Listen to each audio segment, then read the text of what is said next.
What is going on, everyone? Welcome back to the world according to Briggs. My name is Briggs, and thank you for clicking on this video. I really appreciate it. Like I've said before, if it wasn't for you guys, I'd just be some dude walking around your town with a camera looking like a suspicious weirdo. Now when people in small towns say, "Hey, what are you doing, weirdo?" I just say I'm a YouTuber, and they say, "Oh, okay, I thought you were just some weirdo." Not, I'm a YouTuber. It's like an excuse for doing anything weird. Just tell them I'm a YouTuber and they're all, oh, totally makes sense. Speaking of weird, recently I've started a series of strange things about different cities. We did LA and we did Vegas so far, and I thought we'd move on to one of my favorite big cities, Chicago. Every city has some strange history or trivia. Chicago has enough to scare most people into becoming Canadians. Chicago is right here on the shores of Lake Michigan, in case you don't know. The metro area is filled with people. A lot of them are weirdos. They actually come in third in the country with just under 10 million people. That's the whole metro area. The actual city has about 2.7 million, and oddly enough, that brings them in third too as well. Chicago started off as Fort Dearborn back in 1803, and by 1833 it was a town. It was actually called the town of Chicago. 4 years later it became the city of Chicago. Chicago has had everything from Indian wars, giant fires, Al Capone, the Bears, and Michael Jordan. Chicago's seen a lot of things. Now, here's the disclaimer. If you're from Chicago, live there currently, or just know a bunch about the city, you may know some of these or all of these. Congratulations on knowing some things. I didn't have you specifically in mind when I created this video. Most people watching this don't know most of the things on this list. In some cases, they don't know any of them. So please, don't give us an angry thumb and index finger typed rant about how you knew all these. Okay? Other people don't. That being said, why don't we see what's weird about the Windy City in my top 10 strange things about Chicago.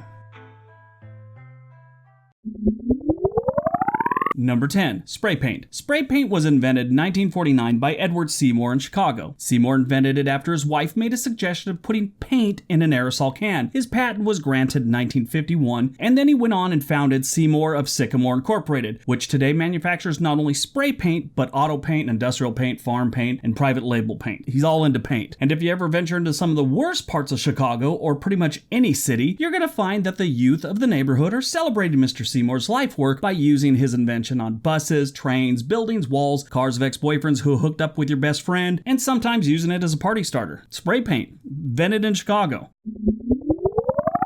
Number 9. Rats. You should have the local pest control company's number on your refrigerator when you move to Chicago. In 2018, Orkin, a national pest control company, announced that Chicago had been the most rat-infested city they had ever experienced. The city also had the most bed bug infestation during that year and the year before. Orkin's latest analysis has Los Angeles in second place, New York City comes in third, and Washington, D.C. comes in fourth. But Chicago is leading the pack. Or should I say, Rat Pack. Right there. Comedy gold. Just kidding. That was kind of weak. Moving on. Chicago has had a rodent problem forever. If you need any proof past stats and things like that, take into consideration Chicago native Walt Disney made a career and an industry out of a rodent. Number 8. Al Capone. After Tony Soprano, the New York mob boss, just kidding, he was from New Jersey. How many of you already started typing a comment? Anyway, after Tony Soprano, Al Capone was the most famous gangster the United States would ever experience. Between 1920 and 1933, the entire country was on the wagon, or at least they were supposed to be. The US decided a ban against alcohol was needed to fix all of society's issues. They had a wartime ban originally that kind of got the ball rolling for this. This ban did not allow the production, importation, transportation, or sales of alcohol with content higher than 1.28%. This law went into effect on July 1st, 1919. It was also nicknamed Thirsty First. The day before, on June 30th, the city of Chicago experienced over $2 million in liquor sales. What they didn't see coming with all these bans and prohibition was Al Capone and other less famous gangsters. During this time, the city's most notorious gangster, Al Capone, sold $60 million in illegal alcohol sales by 1929. So in like a 9-year span, he made $60 million. That's like $1 billion in today's money. That's a lot of money. So they tried to fix a problem, but they created an even bigger one. And Al Capone was that problem. In the end, what's really funny, if you don't know much about Al Capone, they didn't get him for the illegal alcohol sales. They didn't get him for the prostitution rings he was running and all that, the violence, the murders and all that. They got him for tax evasion. Number 7. They get a lot of cops. The Chicago Police Department is the second largest police department in the country, right behind New York City. And they're pretty much worked to death. Speaking of death, the Chicago Police Department reported 561 homicides were committed between January 1st and December 31st, 2018. Now, what the good news is, that's down from 660 homicides in 2017 and 770 in 2016, which also in 2016 marked a 19-year high and put them in the national spotlight during an election year. It had to do with Chicago's persistently high rate of gun violence. It's pretty bad. They also have, way more people than the next in line, like I've said many times, but it was bad. And on top of that, the Chicago Police Department had to deal with a series of peeping drones. That's a new tech twist on the old school peeping Tom. I guess you just sit in a park across from a high rise and, launch your drone and see who doesn't close the blinds while they're changing. Sounds like a lot of fun to me for a very lonely person. Don't do that. It's wrong. Anyway, so they may be the largest, but I'd say they're probably the hardest working right now. Yeah, and thankfully those statistics about murder have dropped, so that's good. Number 6, the fire. The Great Chicago Fire burned over 2,100 acres of the city during October of 1871. The fire had started in a barn at O'Leary's farm on October 8th. The city was experiencing a serious drought combined with winds that day. It caused the fire to spread rapidly, and it burned for like 2 days. As a result of the fire, 300 people died. 17,500 buildings were destroyed, and it left 100,000 residents homeless. At the time, it did $222 million in damage. Today, that's the equivalent of about $4.5 billion. Luckily, one of the stores that caught fire had a new shipment of marshmallows, graham crackers, and chocolate, and the s'more was born. I'm totally joking. They aren't sure when it really originated. One of the earliest published recipes for the s'more was found in a book of recipes published by the Campfire Marshmallows Company in the 1920s, where they called it the graham cracker sandwich. The text indicated that it was a treat already popular with Boy Scouts and Girl Scouts. In 1927, a recipe for some more, was published in Tramping and Trailing with the Girl Scouts. That just sounds like a weird name for something. Tramping and Trailing with the Girl Scouts. That's wrong. Different time. But if you look up Chicago s'more, you'll find a couple lists. Just bypass everything on the list. Head to Sweet Mandy B's. The s'more pie is the best thing I've ever tasted that didn't have like barbecue sauce on it.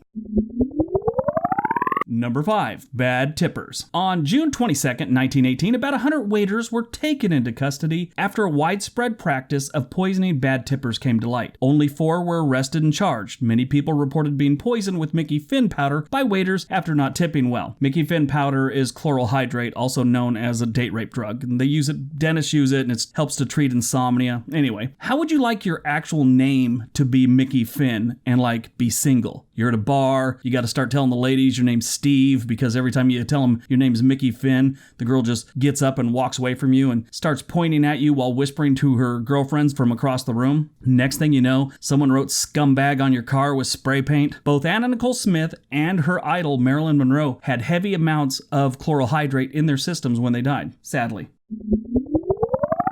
Number 4. Good medicine. Chicago's a great place to be, whether you're studying to be a nurse, doctor, surgeon, or any other medical professional. It's also a great place to be if you're accident prone, hanging out with the wrong crowd, if you're caught looking in someone's window with a drone, or if you're a professional victim that's getting shot, stabbed, beat up, and attacked by rats all the time. Chicago is where the first and largest urban medical district is located in the country. In the city, there's 8 med schools and more than 14 hospitals. About 20% of the doctors in the U.S. have received at least part of their training and education in the Windy City, if not all of their education and training. If you remember back to the murder rate portion of this list, you'll see this is a really good thing.